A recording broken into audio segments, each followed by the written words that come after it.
ఉదయాన్నే హడావిడి పడకుండా పిల్లల లంచ్ బాక్స్‌లోకి క్విక్‌గా అండ్ టేస్టీగా ఇలా రైస్ ప్రిపేర్ చేసి ఇచ్చామంటే చాలా ఇష్టంగా తింటారండి. ఈ రైస్ అన్నీ మన ఇంట్లో ఉండే వాటితోటి ఈజీగా ప్రిపేర్ చేసుకోవచ్చు. చాలా టేస్టీగా ఉంటుంది. దీనికోసం కొంచెం మందంగా ఉన్న ఒక గిన్నె పెట్టుకొని సగం ఆయిల్, సగం నెయ్యి ఉండేలాగా మెజర్ చేసుకోవాలండి. నేను 2 స్పూన్లు నెయ్యి, 2 స్పూన్లు ఆయిల్ వేసుకుంటున్నాను. ఇందులోనే బిర్యానీ స్పైసెస్ కొద్దిగా వేసుకుంటున్నాను. స్పైసీగా కావాలనుకుంటే మనం యూజ్ చేసిన బిర్యానీ స్పైసెస్ కానీ, మసాలా పొడులు కానీ ఎక్కువగా వేసుకోవచ్చండి. బట్ నేను చాలా సింపుల్గా అండ్ నార్మల్ ఫ్లేవర్లో చేస్తున్నాను. ఇలా బిర్యానీ స్పైసెస్ కొంచెం ఫ్రై అయిన తర్వాత ఇందులోకి ఒక మీడియం సైజ్ ఉల్లిపాయలను సన్నగా పొడవుగా కట్ చేసుకుని వేసుకున్నాను. అలాగే కారానికి తగ్గట్టుగా పచ్చిమిరపకాయ ముక్కలు కూడా వేసుకుంటున్నాను. ఇవి కాస్త ఫ్రై అయిన తర్వాత ఇందులోనే కొంచెం పెద్దగా కట్ చేసుకున్న ఆలు ముక్కలను వేసుకుంటున్నాను. ఆలు ముక్కలు ఎంత ఎక్కువగా వేసుకుంటే టేస్ట్ అంత బాగుంటుందండి. తింటున్నప్పుడు చక్కగా ఎక్కువగా ఉంటేనే బాగుంటుంది. అండ్ కొన్ని క్యారెట్ ముక్కలు కూడా వేసాను. ఇవి జస్ట్ ఒక 30% మగ్గితే సరిపోతుంది.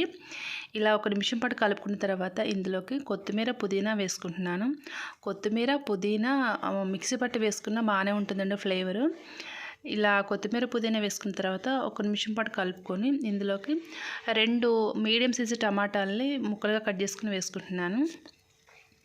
టమాటా ముక్కలు ఇలా వేసిన తర్వాత జస్ట్ ఒక నిమిషం పాటు కలుపుకొని ఇందులోకి ఫ్రెష్గా ఉన్న అల్లం వెల్లుల్లి పేస్ట్ ఒక స్పూన్ వేసుకోవాలి. అల్లం వెల్లుల్లిపాయ పేస్ట్ వేసిన తర్వాత ఒక నిమిషం పాటు పచ్చివాసన పోయేంత వరకు కలుపుకున్న తర్వాత ఈ రైస్ స్పైసీగా కావాలనుకుంటే ఈ టైంలోనే అర చెంచా ధనియాల పొడి, పావు చెంచా మసాలా పొడి వేస్తే ఫ్లేవర్ చాలా బాగుంటుందండి. బట్ నేనైతే వేయట్లేదు, నేను నార్మల్గా చేస్తున్నాను. ఇలా అంతా ఒకసారి కలిపేసుకున్న తర్వాత ఒక పావు కప్పు పచ్చిశనగపప్పు ఒక గంట ముందు నానబెట్టి వేసుకుంటున్నాను. ఈ రైస్లో పచ్చిశనగపప్పు కానీ, బఠానీ కానీ లేదా శనగలు కానీ వేసుకుంటే బాగుంటుందండి. ఇలా శనగపప్పు వేసిన తర్వాత అంతా ఒకసారి మిక్స్ చేసుకొని రుచి సరిపడా సాల్ట్ వేసుకోవాలి. ఇప్పుడు ఒక గంట ముందు నానబెట్టిన బాస్మతి రైస్ వేసుకుంటున్నానండి. బాస్మతి రైస్ ప్లేస్లో నార్మల్ రైస్ కూడా వేసుకోవచ్చు. ఇలా నానబెట్టిన రైస్ వేసుకోవడం వల్ల రైస్ చాలా పొడి పొడిగా వస్తుంది.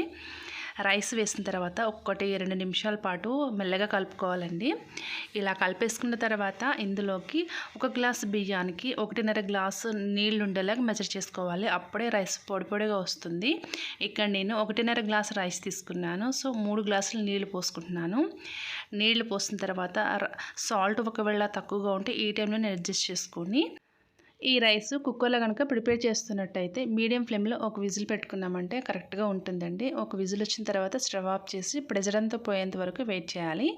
తర్వాత రైస్ చాలా పొడి పొడిగా వస్తుంది. లేదా నార్మల్గా ప్రిపేర్ చేస్తున్నట్టయితే 10 నిమిషాల పాటు మీడియం ఫ్లేమ్లో, ఒక 10 నిమిషాల పాటు సిమ్లో పెట్టామంటే కరెక్ట్గా ఉంటుందండి. నార్మల్గా ప్రిపేర్ చేస్తున్న వాళ్ళు స్టవ్ ఆఫ్ చేసిన తర్వాత ఒక పావు గంట గ్యాప్ ఇచ్చి సర్వ్ చేసుకుంటే కరెక్ట్గా ఉంటుందండి. రైస్ పొడి పొడిగా కరెక్ట్గా దమ్ అవుతుంది.